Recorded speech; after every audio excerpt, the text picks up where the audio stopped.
There's a growing phenomenon, especially in high-status professional spaces, where intelligence and income become substitutes for desirability, not complements to it. Some women who are above average in intelligence and career success begin to believe those traits entitle them to the top tier of men, even when other dimensions, physical appeal, emotional openness, agreeableness, or relational humility, haven't kept pace. I hate dating as a woman in tech because if I try to date a guy in tech, they're typically really ugly and they have a whole bunch of nerdy interests that I can't relate to.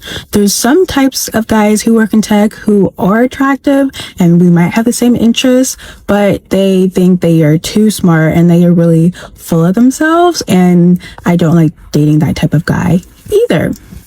If I try to date someone who doesn't work in tech, but they aren't a high earner, they end up feeling too insecure and they aren't able to afford the type of things that I can, like fine dining and traveling. So dating as a woman in tech is not for the weak. If you are a woman in tech, let me know if you have had some good or bad dating experiences. The dating market does not grade on a single axis. Being smart does not cancel out being unpleasant. Earning well does not override lack of attraction.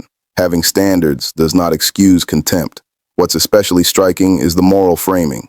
Men who earn less are labeled insecure.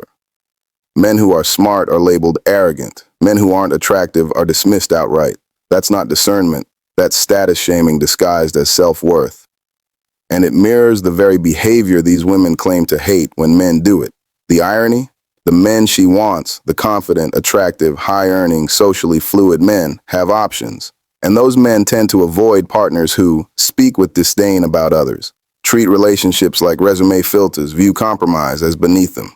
This dynamic creates a feedback loop. She doesn't get the men she wants. She blames men as a class. Her standards harden instead of her self-awareness. Eventually, frustration turns into ideology. Dating is broken. Instead of, maybe my expectations and attitude need recalibration.